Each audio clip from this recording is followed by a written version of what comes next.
Finally exam ख़त्म करने के बाद मैं वापस आ चुका हूँ। और मुझे नहीं पता था कि जितना स्ट्रेस मुझे एग्ज़ाम के दौरान मिला था, उससे कहीं ज़्यादा स्ट्रेस मुझे इन 2 मूवीज़ को देखते हुए मिलेगा। ये 2 मूवी है फ़तेह और गेम चेंजर। जहाँ सबसे पहले अगर हम बात करें फ़तेह से, तो इसका ट्रेलर और टीज़र देखने के बाद मैं काफ़ी ज़्यादा एक्साइटेड था इस मूवी को देखने के लिए, जो कि बोली जा रही थी कि इंडिया की जॉन विक बन सकती है। जहाँ फ़तेह सिंह का कैरेक्टर अपने पास्ट को पीछे छोड़ के एक नॉर्मल लाइफ जी रहा है और पास्ट में वो एक ऐसा एजेंट हुआ करता था जिससे काफ़ी रूथलेस मिशन करवाए जाते हैं, और प्रेजेंट टाइम में एक पर्सनल इशू हो जाने की वजह से वो वापस इस दुनिया में खींचा चला आता है।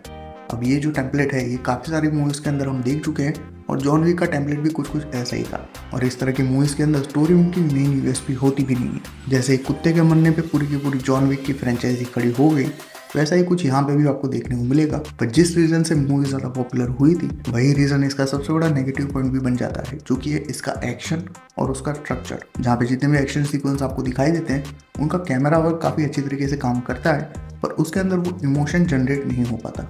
और साथ ही ये एक्शन सीक्वेंस ऐसे हैं जिनको देखते हुए आपको सही में लगने लगेगा कि आप मूवी ही देख रहे हो, क्योंकि इन सीक्वेंस के अंदर आपको रियलिस्टिक अप्रोच बहुत ही कम देखने को मिलता है। तो साथ ही मूवी के अंदर कैमरा वर्क की तारीफ भी मैं करना चाहूँगा, जहाँ पे कुछ कुछ जगह पे बहुत ही अच्छी तरीके से इस सीक्वेंस को दिखाया गया है। और साथ ही मूवी की कहानी जब चल रही होती है तो 2 सीन्स को कनेक्ट करने के लिए मैच कट भी काफी अच्छी तरीके से रखे गए। पर अनफॉर्चुनेटली मूवी के पॉजिटिव पॉइंट्स यहीं पे खत्म हो जाते हैं, क्योंकि इसके अलावा मूवी के अंदर जो भी चीजें आपको देखने को मिलती है, उनके अंदर कहीं ना कहीं आपको लूप होल्स देखने को मिल जाते हैं। और ये लूप होल्स ऐसे हैं कि एडिटर के साथ भी अगर किसी ने मूवी बैठ के देखी होती तो उनको भी समझ में आ जाता और करेक्ट किए जाते। जैसे कि विलन के जितने भी कैरेक्टर दिखाए गए हैं, वो जैकलिन फर्नांडिस को ढूंढ रहे होते हैं, और बीच में एक सीन आता है जहाँ पे विजय राज का कैरेक्टर बोलता है कि अब वक्त आ चुका है, और वो लोग डायरेक्टली उसके घर के अंदर पहुंच जाते हैं। साथ ही विजय राज और नसीरुद्दीन शाह के जो कैरेक्टर हैं, जो कि मूवी के अंदर मेन बॉस दिखाए गए हैं, वो अपने आदमियों के ऊपर जब नजर रख रहे होते हैं तो मूवी के अंदर सीसीटीवी के तौर पे दिखाया जाता है, पर आपको ऐसा लगेगा कि उनको शूट करके दिखाया जा रहा है। और साथ ही सोनू सूद का कैरेक्टर अपनी पुरानी एजेंसी के बॉस से मिलने जाता है,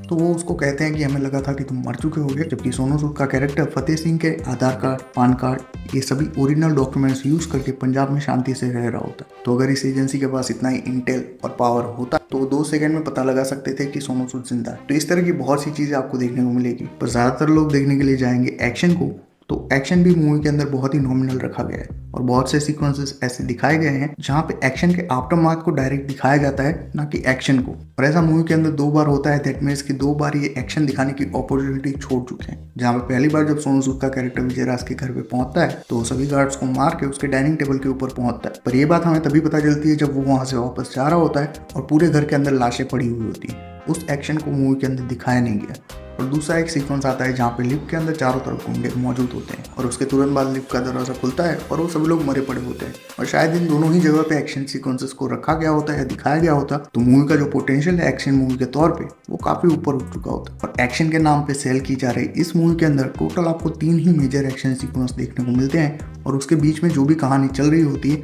वो भी कोई सेंस नहीं बनाती।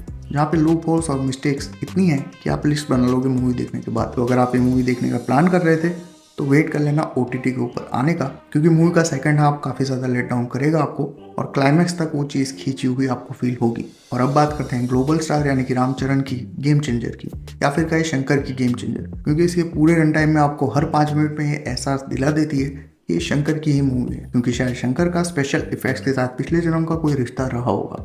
तो हर 5 मिनट के अंदर मूवी के अंदर आपको स्पेशल इफेक्ट्स देखने को मिल जाते हैं, जहाँ पे उनकी ज़रूरत भी नहीं होती। और इसको एक तरह से बोल सकते हैं कि शंकर का सिग्नेचर स्टाइल बन चुका है, जो कि आपको बहुत ही कम देखने को मिलता है आज के टाइम। और उनकी दूसरी यूएसपी होती है करप्शन, और इस मूवी के अंदर भी करप्शन को एक अलग एंगल में दिखाया गया है, जो कि आपके माइंड में बहुत से क्वेश्चंस रेस कर सकती है या करने का पोटेंशियल रखती थी। क्योंकि इस मूवी के अंदर करप्शन और पॉलिटिक्स के कोरिलेशन के ऊपर बात की गई है कि किस तरह से करप्शन और पॉलिटिक्स एक दूसरे के साथ जुड़े हुए हैं। और इस चीज़ को दिखाने के लिए ये मूवी काफ़ी अच्छी तरीके से इलेक्शन का सहारा लेती है, और इलेक्शन में क्या क्या चीज़ें होती है, उसकी वजह से ओवरऑल करप्शन किस तरह से इंक्रीज हो सकता है, इसके ऊपर ये मूवी काफ़ी अच्छी तरीके से बात करती है। पर इस मैसेज को जिस तरह से पहुंचाया गया है वो काफ़ी आउटडेटेड फील होता है, जहाँ पे वही साउथ की मूवीज़ के अंदर जो कहानी का टेम्पलेट बनाया गया है, उसी टेम्पलेट को ये मूवी फॉलो करती है, जहाँ पे आपको मेन हीरो दिखाया जाएगा, उसकी कहानी दिखाई जाएगी, और बीच से आपको फ्लैशबैक स्टार्ट किया जाएगा, जहाँ पे उसका बाप दिखाया जाएगा, और वो भी हीरो ही प्ले कर रहा है, जो कि इस मूवी के अंदर रामचरण है। और रामचरण का काम काफ़ी अच्छी तरीके से आपको दिखाई देता है, और मैंने ये मूवी जो है वो हिंदी डबिंग में देखी है। तो अजय सूर्या का परफॉर्मेंस तो काफ़ी लाजवाब है ही,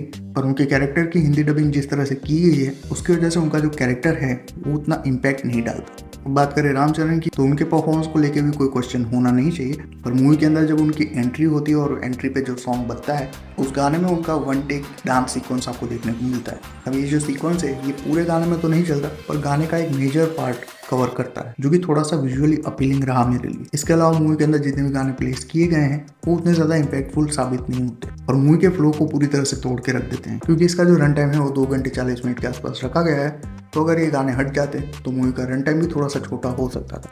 पर अगर आप फतेह और गेम चेंजर में से कोई एक मूवी देखने का प्लान कर रहे हो तो मेरे हिसाब से दोनों ही मूवीज जो है वो काफ़ी बिलो एवरेज है। पर अगर आप फैमिली के साथ कुछ देखना ही चाहते हो तो गेम चेंजर एक बार देख सकते हो। अदरवाइज मैं तो कहूँगा कि दोनों ही मूवीज़ के लिए OTT का वेट करना ही बेटर रहेगा। तो इसी के साथ ये था मेरा रिव्यू इन दोनों ही मूवीज़ का। अगर आपने इन दोनों में से एक भी मूवीज़ देखी है तो बिना स्पॉइलर के कमेंट में अपना ओपिनियन शेयर कर सकते हो। वीडियो पसंद आया तो लाइक कर देना, चैनल पे नए हो तो सब्सक्राइब कर लेना। मैं मिलता हूँ इसी तरह की एक और वीडियो में, तब तक कीप बीइंग फिक्शन फैंस।